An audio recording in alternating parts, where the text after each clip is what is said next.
Order the regular meeting of the Sacramento Area Sewer District, Northern California Sanitation Agency's Financing Authority for March 27th, 2024 at 9:31 a.m. And if we could have a roll call, please. Good morning. Member Aquino? Here. Karpinski Costa? Present. Desmond? Here. Frost? Here. Kennedy? Here.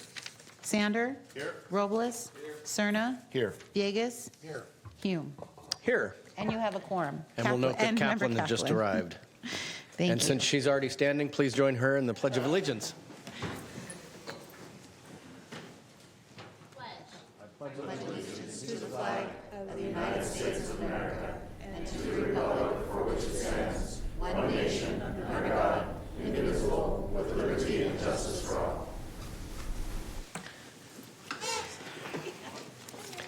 All right, very good. Now if we could read the statement in the public comment procedures, please. This meeting of the Sacramento Area Sewer District is being broadcast live on Metro Cable 14, the local government affairs channel on the Comcast Consolidated Communications and AT&T UVerse cable systems. This meeting is closed captioned and live streamed at metro14live.saccounty.gov. Today's meeting will replay Sunday, March 31st at 9 a.m. on Channel 14. This meeting can also be viewed at youtube.com/Metro Cable 14. In accordance with the Government Code 54952.3, compensation for meeting of these legislative bodies is required to be verbally disclosed. The amount of $100 will be paid for each member participating today as a member of the Sacramento Area Sewer District. Compensation for Sacramento County Supervisors and City of Sacramento Council members is paid to the county and city respectively to partially offset the costs of those governments. Compensation for other board members is delivered to the individuals. To make an in-person public comment, please complete a speaker request form and hand it to the clerk. The chairperson will call your name when it is your turn to make a comment. You may send written comments by email to boardclerk@saccounty.gov. Your comment will be routed to the board and filed in the record, and that concludes the clerk's statement. Great, thank you. And we will note for the record the arrival of Director Soon and jump right into Section 1, Timed Matters. Our first item is the Sacramento Area Sewer District Consent Matters. We only have item number 1, and I do not have any speaker slips. Okay.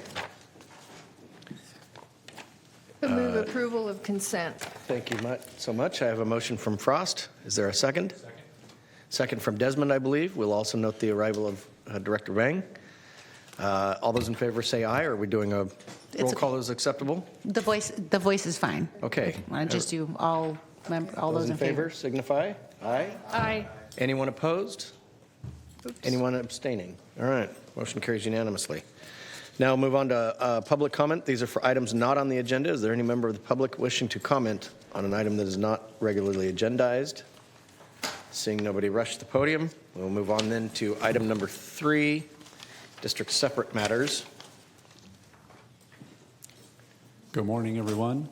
Next board meeting is April 10th, and I wanted to note that I'm probably going to be sending a separate email asking for you to tell me if you are going to be there or not. The reason is that we have kind of an interesting item. There's a closed session item with SAFCA, and we have 7 members who are on the SAFCA board also, all the Board of Supervisors plus Talamantes and Kaplan are directors on that board. So if you subtract the 7 from our 17, that gets us down to 10. We need 9 for a quorum. So it's going to be very tight. So I'll be sending out an email separately when it gets closer, but if at all possible, and we have one potential not going to be there. Okay, so we'll have to find out what the attendance is going to be, and hopefully we can get that item to go through. The only other thing I wanted to mention is that you have at your chair or your desk our State of the District report for 2023, a little summary of some of our events from the past year, as well as a little look into the future. That comes from our communications department. We do a pretty wide distribution electronically, but we also print out a few hard copies as well, so hopefully you enjoy that. If you happen to need an extra one for some reason, just let us know. Mr. Chair? Yes. If I could interrupt. Yeah, I appreciate the time and effort that went into this, Christoph. I just note on page 10 at the very top on the left, it pays to maybe kind of review where text goes, because it says sewer collection, and then right beneath it says, where does your monthly rate go? So it just sounds a little odd. I don't know.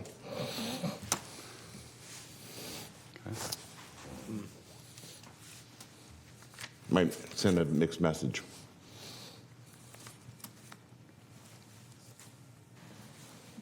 Point noted. Thanks.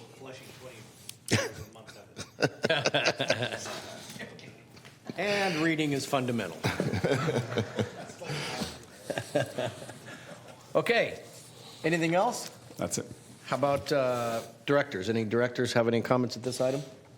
No? Okay, then we will move on to district separate matters. Item number 4, please. Item number 4 is to adopt the Harvest Water recycled water rate and fee schedule. Good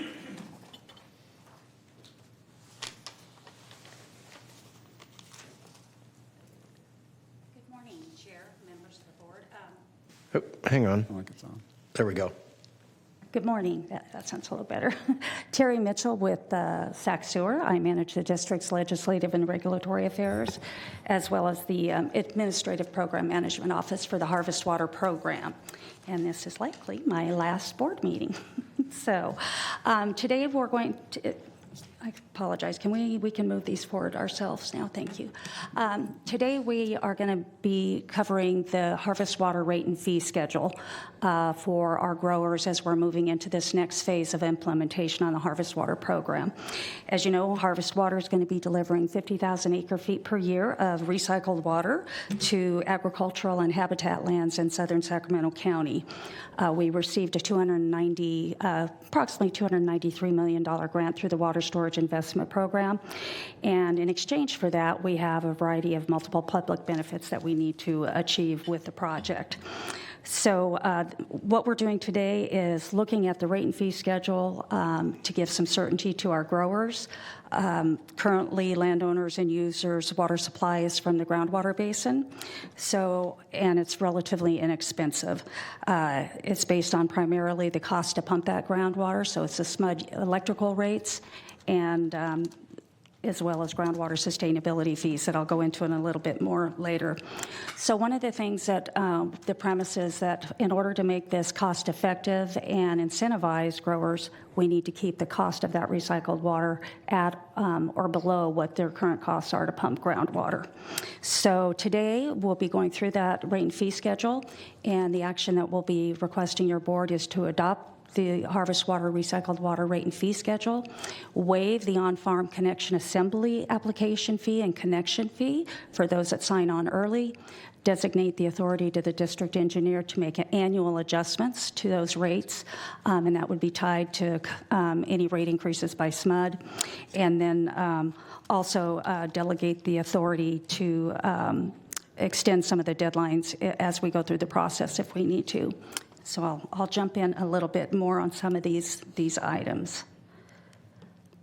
So this is a familiar map that you've seen over the last several years with our recycled water delivery area. All of that green are all of those landowners that have submitted letters of intent and are excited to start moving forward with using that recycled water. So today we're at kind of this pivotal commitment of moving from those letters of intent to get tangible contracts signed and executed with the growers in the area. And the rate and fee schedule is a key component of that. They want to have some certainty before they sign that agreement to know where those fees and rates are going to lie. And so this is an important piece of that puzzle so we can start getting those contracts executed. So the rate and fee schedule has essentially 5 components. One is the volumetric cost of the delivered recycled water, and as I mentioned previously, that rate is based on the type of use of the recycled water and the avoided groundwater pumping costs, which again are going to be tied to the SMUD electrical rates and the groundwater storage or groundwater sustainability agency groundwater use charges. We have an administrative user fee that is essentially intended to help offset some of the costs of maintaining the enterprise management system software that's going to be doing the scheduling and delivering, billing, and then other administrative costs. We have the on-farm connection assembly estimated construction costs. These are based on the design engineer's estimated costs to construct the on-farm connection assembly, which we have nicknamed OFCAs, so if you hear that. Then there would be a fee for processing that application, and then a one-time connection fee would be assessed to the growers. But there are some exceptions to that as well. So those are kind of the 5 key components that would be associated with that. And so this table illustrates what those charges would be for the volumetric cost. So for summertime irrigation, we're looking at around $30 per acre foot, and that would be through May to October timeframe. In the wintertime, it would be reduced to $5 per acre foot, and that's for the November to April timeframe. We have, for habitat enhancement usage, a 0 fee. This is, again, tied to the need to have our eco-plan and be able to have those public benefit realized. And so part of that is going to be the ponding of fields for foresting and roosting habitat for sandhill cranes. So, again, that's part of our public benefits that we need to achieve, and felt that in order to have that move forward, there's got to be a clear incentive, and 0 would be that for the eco-plan implementation. And then there would be a $400 annual administrative fee, again, that I mentioned for billing and some of the other software maintenance and just administrative efforts. So that runs about $33 per month. That would be charged per OFCA. So with respect to the volumetric cost, I mentioned it's based on the projected avoided groundwater pumping costs, and right now we're looking at, when we extrapolated that to 26-27, we're looking at $26 per acre foot, and then adding another $4 per acre foot based on the Groundwater Sustainability Agency's groundwater usage fee. Again, those are those avoided costs for the grower if they're going to be taking our recycled water. And this is also in line. In 2019, we came to your board after meeting with a lot of different grower stakeholders, coming up with some pricing principles. So this effort that we're moving on today is in line with those principles that your board adopted back in 2019. With some slight caveats, I should say. It's still based on groundwater electrical usage, but rather than having like 3 or 4 different tiers, we've consolidated it into one tier to make it administratively more streamlined. I mentioned this, the winter irrigation, $5 per acre foot, and 0 for habitat enhancement efforts, again, to help us achieve those public benefit obligations under the Water Storage Investment Program. One of the key things that we heard, I think, also from the stakeholders is how are those rates going to be maintained? Are they going to be fixed for a certain time period? Again, having some certainty for them to be able to use the water. The methodology or basis that we've used to calculate those rates, the cost of electricity and the GSA fees, will be fixed for 10 years. So we won't be changing that methodology on how those rates are calculated. However, there are some exceptions, and that deals with the annual adjustments. So if SMUD's rates increase, we'll be tracking with that. And so if there are some increases in both SMUD rates for large ag users and GSA fees, then we would have the ability to annually adjust that rate. And that would occur only one time per year. We're requesting that authority be delegated to the district engineer. The process is pretty refined, that it's going to be based on SMUD utility rates. And we would notify users in April if there were any increases, and that would be effective in July of that year. So it coincides with our fiscal year.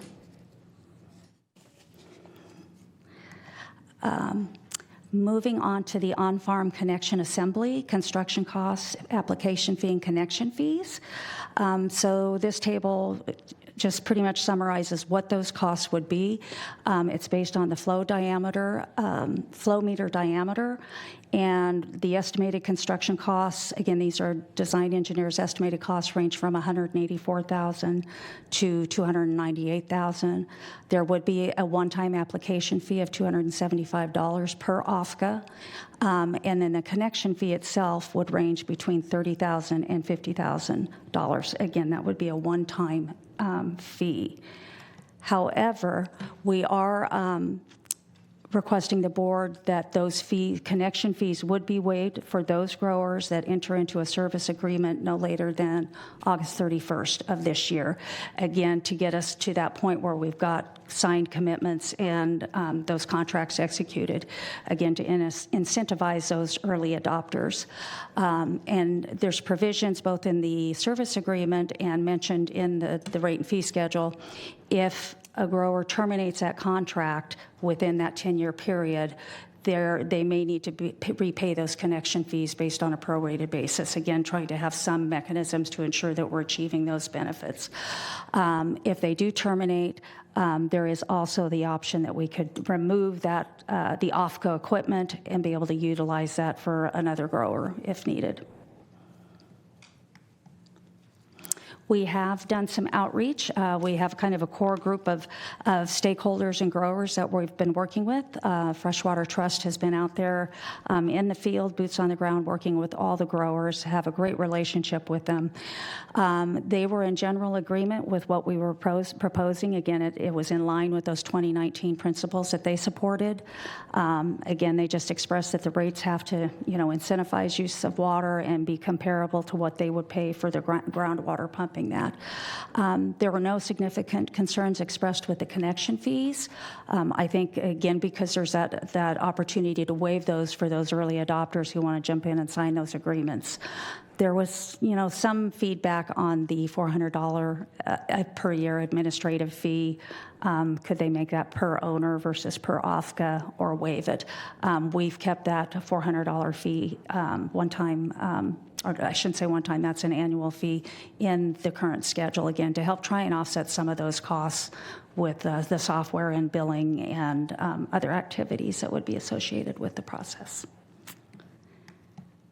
So that's all I had. We are hoping that the board will take the actions necessary so we can implement the rate and fee structure for harvest water and start hitting the fields and getting those contracts signed. And I'd be happy to answer any questions. All right, here we go. As she mentioned, this is our last chance, so lining up to grill Ms. Mitchell. Director Desmond. Thank you. Thanks for the presentation and all your work, and I'm certainly supportive. I'm just curious, how does the $30 per acre foot during the growing months compare with their current costs to pump groundwater? It's right in that line. I mean, some of it may vary depending on their depth to groundwater. So we made some assumptions that I believe we're looking at an 80-foot deep well and then calculating what that cost would be. So it's tracking in probably at or below, depending on what the groundwater depth is for each individual farmer. Okay, so it's the average is right at about 30. Okay, thank you. Mm-hmm. Director Kaplan. Thank you. Again, I am open, and I think it is with trying to incentivize people getting signed up, open to looking at waiving the $400 fee to get people signed up. So just a quick clarification. I thought I heard you, but I just want to, when somebody signs up, are they signing up for the 10-year duration? They are signing up for that 10-year duration, but they could cancel. I mean, there is that potential that they could quit the program. They may change crops, so their watering may be different. But again, they would have to repay that connection fee on a prorated basis.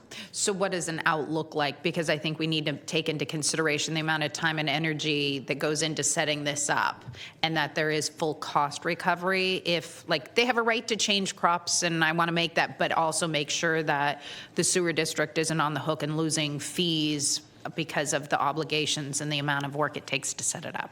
Right. So there is that provision that we could, if they do terminate, look at them repaying that connection fee portion. May I suggest it's not a may, it's a shall?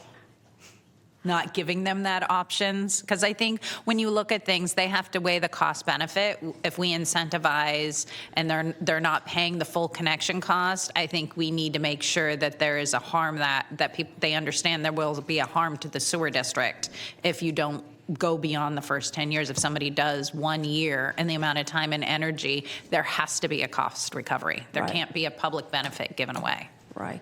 And I think we're in agreement on that there needs to be some kind of, for lack of a better word, stick that's going to, have an incentive that you stay in the program. One reason we put may in there is there are potentially unique circumstances. Say it's a grower that has 4 or 5 different parcels, but some of those parcels may be key for our habitat and public benefits. So having that flexibility maybe to understand where that gray area may exist and being able to ensure that we're not, requiring them to pay back this full amount, and then we're losing some of the other benefits that we need to have to meet our contract obligations. So, And I think that's great, and I think this is just me dipping below the line. Then you go, shall repay except under, instead of may, giving them an out, and everybody gets to argue, versus they understand this will be repaid unless it's a seen as a benefit. Just my 2 cents, but thank you. I appreciate all this. Thank you. Director Karpinski-Costa. I just had a question, 'cause city girl here. What does 1 acre foot of water take care of? I know that might be crop dependent, but generally, like, what's an acre foot do for a farmer? for a given crop, or like what does that kind How of look far does like it in go? the field? How far, so we have 50,000 ready to go. How much would one Acre farm? foot. I mean, I'm sure there's different sizes, so I'm trying to narrow it down to what does 1 acre foot of water. Yes, Water. I know it's 1 foot of water that's spread across. How many acres Yeah, of come on land? up, Eric. This is Eric Ringelberg with Freshwater Trust. Oh, good. Yeah, Eric Ringelberg, Freshwater Trust. We, with the 37.5, so 37,500 acre feet of water, which is available during the growing season, Yeah, okay. we have enough water to meet roughly 16,000 acres of demand. So in this area, somewhere around 1.5 acre feet per acre for grapes, all the way to 5 to as much as 7 for some crops that are flood irrigated. Thank you. You bet. Thank you. It gives me a little fun of when I. Helps put it into a little bit more context when you. Yeah, unfortunately, I types. couldn't answer that question, but I can tell you that 1 acre foot is about 2 cubic feet per second when it's flowing in a river. That So, doesn't do me any better. like I said, I'm full of useless information. Director Soon. Oh, sorry, that was me. Sorry. Yeah. Oh, Yeah, thank you, Mr. Chair. Just, first of all, thank you, Terry, for your, 15 years plus or so working on this project. So what a great opportunity to sort of have it be your final swan song. 50,000 acre feet of recycled water, that is a big deal, especially nowadays. And so I think we ought to take the opportunity to celebrate it at the appropriate time when the water actually begins to flow to the farmers and celebrate with the farmers. I didn't say in the staff report when that would be, but I think to let the public know what we're doing with their hard-earned, ratepayer fees that we charge, especially when we're contemplating increasing those fees, I think we ought to take every opportunity to show the public what we're doing with the district. So, Yeah. but thank you, congratulations. Great suggestion. great idea. Thank you. Director Sander. Yeah, I don't know if I mentioned this to the board before or not, but I was invited to be a speaker at Davos, that World Economic Forum event in January, in my role as NLC president, and they asked me to talk about a sustainability sort of project, and this is actually the one I went there and talked about. So I got great support from staff in doing that. I don't know if there's any video of that presentation or not that I made. I kind of doubt it given the circumstances of it. But I just want to thank you for your good work on this and say that it was very positively received by, in particular, like the Swiss Minister of the Environment, who was impressed with this. And if you've been to Switzerland and been engaged at all in their public works, you would realize what a compliment that is, because they make us look like kindergartners in comparison. Their train system, for example, the director of their national Swiss rail said, well, David, don't be worried about your rail being, inferior to us. We're 100 years into this project. And they're sort of like 100 years into a lot of water, sewer, electricity provision, rail, certainly. So it's a great compliment, I think, to us how well received this project was there. Great. Yeah, it's a wonderful project. Generational impacts. It will have positive impacts. Absolutely. Any other director comments? So let me start by saying I think this is one of the most innovative, forward-thinking things that I've been a part of, certainly with this district. And it has immense public benefit, not just from a habitat perspective and groundwater recharge perspective, but really the flows of the Cosumnes and viability of water use in the South County. That being said, I appreciate the point about incentivizing, getting people to sign up and to use the program. But from a parity standpoint, there's some concern that essentially the cost per acre foot that we are providing through this program is on a magnitude of 10x less than what we are charging our agency water users that are also utilizing treated effluent. Can we speak to that? Because what I'm trying to stave off is the court of public opinion feeling like I'm being charged more for my water so that you can put it out and waste it on those fields down there in the South County. So we're in conversations with Sacramento County Water Agency. And what I've been saying is that we need to keep this project separate because it is just so unique. It's not like our current system. We're delivering recycled water down in the Elk Grove area, phase 1 for basically landscape irrigation. Because of the grant funding, because of the multiple benefits, there's just so many things that we're just keeping that separate. It doesn't mean that we don't have to have a discussion with them about how much we're charging for the rest of the recycled water, because ultimately it has to make business sense for them if they're a partner with us. They're the retail provider of our recycled water. So that's what we're working towards now is what does the future look like for the more urbanized uses of the recycled water? And so that's where we are. But I've been saying let's keep this one separate. Because it's just funded so differently and it has such different benefits. And so you feel then that you could essentially justify the sources and uses related to this project, given that there was so much outside funding, to say that this was subsidized at a completely different level, doesn't come back on our ratepayers, but that doesn't change essentially the metric that was used for the other calculation. So when in using the term subsidize, this project is not being subsidized by the other recycled water customers. I can definitely say that. But all of our ratepayers are paying for the overall costs of this water, and it's being somewhat offset by the revenue that we'll receive. But our ratepayers, because they're benefiting from the alternative discharge location, of being able to put this water elsewhere, that's why they are participating in the cost. Okay. And perhaps my use of subsidized wasn't the right term. I meant that it's being funded from outside the district, and so therefore it's not borne by the district to implement. Okay. At least partially. Yeah, it is partially borne by the district as well, but a large portion of the cost is coming from the state and some from the federal government as well. Well, and again, I think the public use aspect of this, or the public benefit, is immense. But I do want to call attention to what Director Kaplan said, that as I read the staff report, even with full participation in the fees and in the connections and in everything else, there's still an amount that the district is bearing relative to that connection cost in the magnitude of almost $150,000 to almost $300,000. Is that correct? Correct. And so I think it is important that we clearly establish the parameters for which, that money would be sought to be, collected or returned. I think that's something that we can do on the individual contracts with legal. I think we've heard that clear. It needs to be clear what the circumstances for any exception to that would be. Great. It won't say may. And then the last piece is I support the idea of applying the administrative fee per owner instead of per parcel. And then I had just a question of kind of how this would work is if somebody were to fallow their fields during the winter time in order to provide, either groundwater recharge or habitat for flyways or whatever else, would they then be able to drop down to the 0 per acre foot, or would they?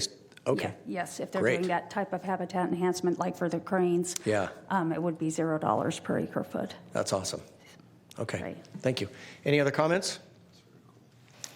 Is there a motion to approve the rate and fee schedule? Motion from Director Desmond, second from Director Kaplan. All those in favor signify by saying aye. Aye. Aye. Anyone opposed? Anyone abstains? Congratulations. We'll see you in a minute. All right, thank you.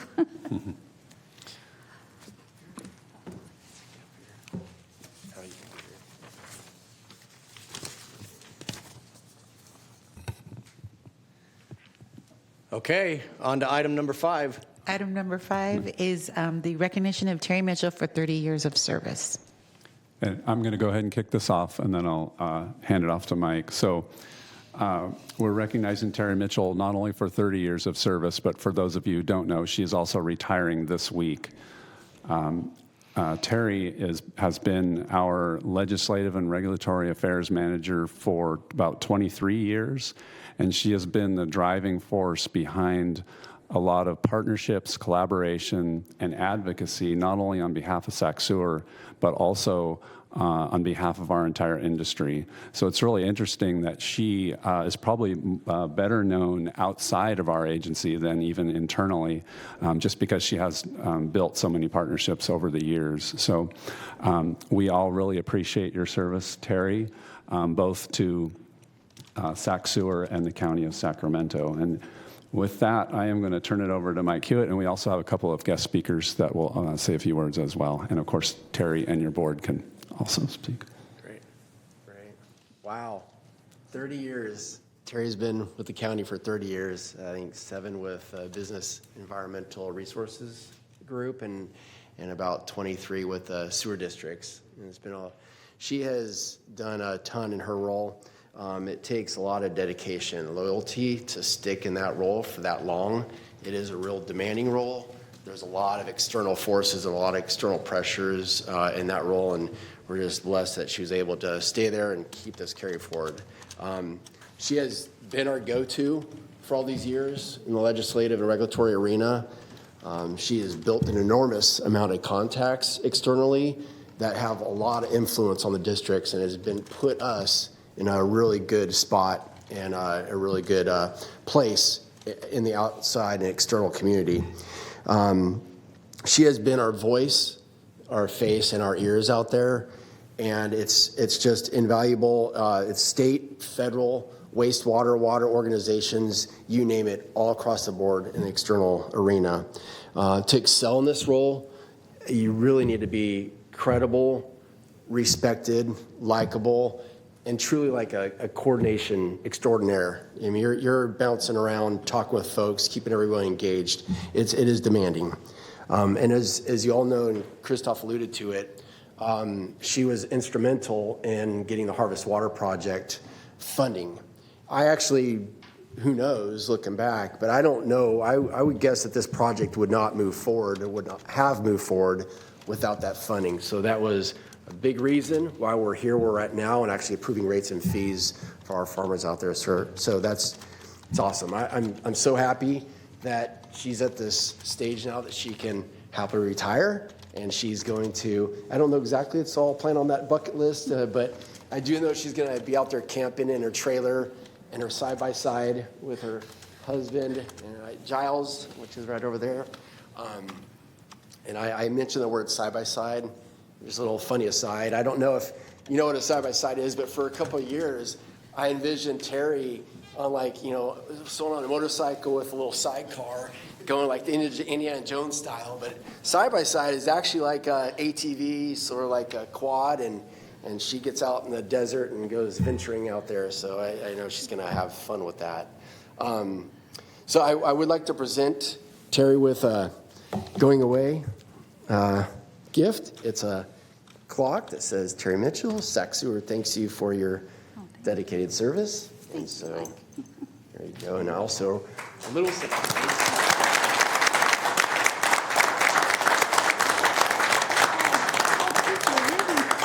Some flowers to spice up your retirement weekend as well. Those are gorgeous. Enjoy. Thank you so much.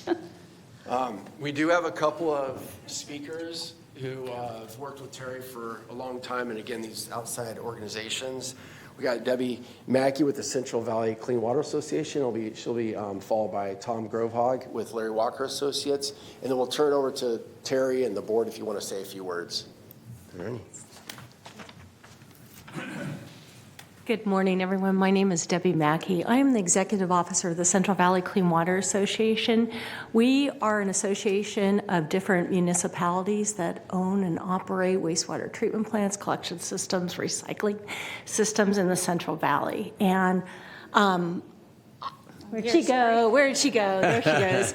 Anyways, I want to express my appreciation and just let you know how much Terry has meant to both me, to Civiqua, the Central Valley Clean Water Association, to our state organization, the California Association of Sanitation Agencies, in being a true representative for you, for your ratepayers, for the environment, for collaborative solutions. There are so many times where we have multiple interests, and she is just a champion when it comes to working with people, doing it very gracefully, directly, getting at win-win situations for you, for the environment, for water quality, and for other agencies. And just her leadership has been invaluable.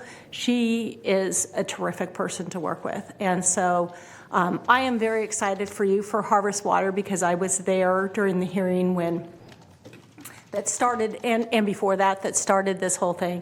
And so I want to congratulate you two for this, because this is an extraordinary win-win-win project. And that is the way that she works. She looks for those wins, and she gets them, and does that with amazing grace and with a true smile. And it's just, it'll be hard to fill her shoes when she leaves, but I am excited for her too. So thank you.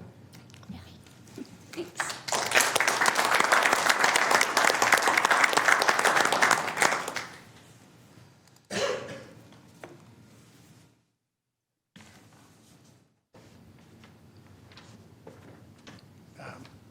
Good morning. Good morning. Excuse me, Chair and members of the board. I didn't know Terry'd be right here next to me. This is going to be a little embarrassing as I say all these nice things about her. It's really an honor for me to be here today to say a few words about Terry. My name is Tom Grovog. As was mentioned, I'm a senior executive with Larry Walker Associates. I've worked with Terry since she arrived at the district, Sac Sewer, in 2001. And the job she's had leading the legislative and regulatory affairs team is to basically be the eyes and ears of the district, thinking about policies and regulations and legislative initiatives that may impact the district. And so she's kind of the early warning system leading her team, and to develop, not only see what's coming, but then to develop forward-thinking strategies to deal with a complex and ever-changing regulatory world, if you think what's happened in the last 20 years. As you've heard today, Terry's a great leader and is a highly respected person in our profession. To amplify, I would just say that she's an excellent example of a modern leader, and that's someone who's a natural collaborator, a team builder. She flourishes in these stakeholder environments that we often operate in nowadays. She builds strong relationships, has great vision, and leads her team to achieve that vision. No greater example than Harvest Water, but there's other things. Terry was also very involved in securing the financing package to help make the Echo Water project work too. So, and I'm in addition to those great examples, I wanted to give you a few others that are maybe a little more down in the weeds, but where Terry has worked to create successful policy outcomes for the district, dealing with very significant regulatory challenges over the last 20 years.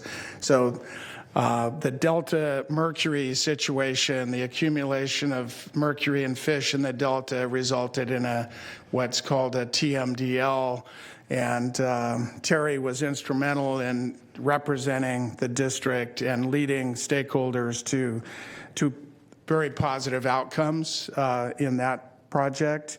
Similarly, there was a lot of interest in developing water quality objectives for organic carbon to support drinking water interests, and Terry was instrumental in that, in the development of a Central Valley drinking water policy that manifested as a basin plan amendment.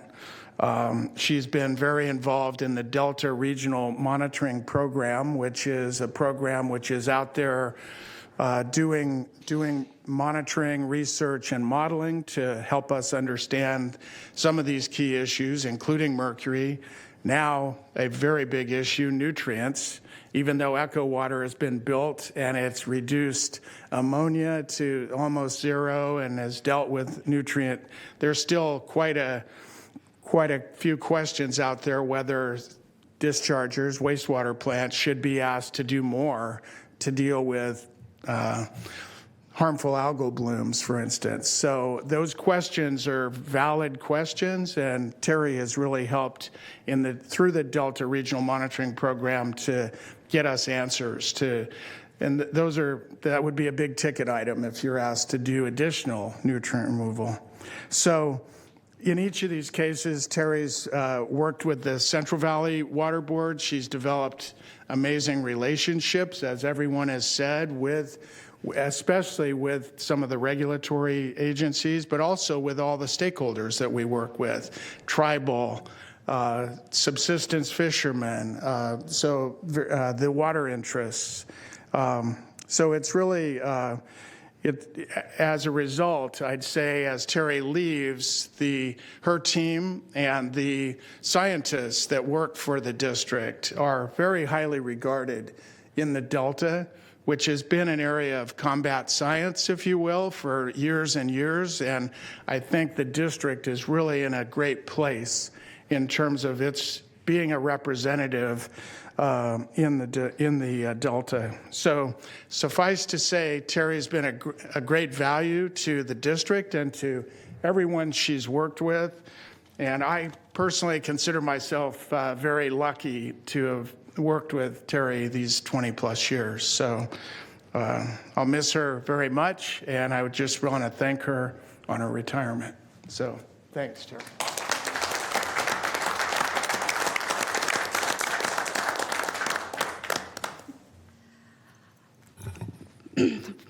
Wow. Thank you very much to everybody. I'm very humbled with those kind words. I've been blessed to have a career that's expanded from academia to the private sector to the public sector, and have always focused on environmental policy, environmental science, and some of my core philosophies are to achieve anything, you need to have that collaboration, listen to both sides, try to find where you can compromise and move things forward. And I think one of the rewarding things for me through my career is I've helped both the residents and the business community in Sacramento, because anytime we're dealing with these policy issues, we need to bring in the economic development side and understand how the economics are affecting, as well as ensuring that there's environmental protection, and how do we do that so we can keep it viable and keep our economy and community vibrant. So thank you very much. Well, I would say it's a pretty amazing testament to have someone say that you're more well-known outside the district than within the district, and yet to have those that are in the know in the district say that two of the largest projects we've ever undertaken would not have been come to fruition without your hard work. I will say it's cruelly ironic to give somebody a clock when they're no longer worried about being on time. Any other director comments?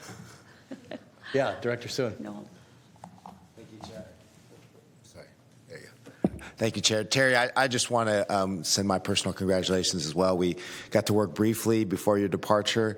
You're leaving, obviously, we've heard today, big shoes to fill for this district. They'll miss you there and over at the legislature. So congratulations. We all want to get to where you are right now one day.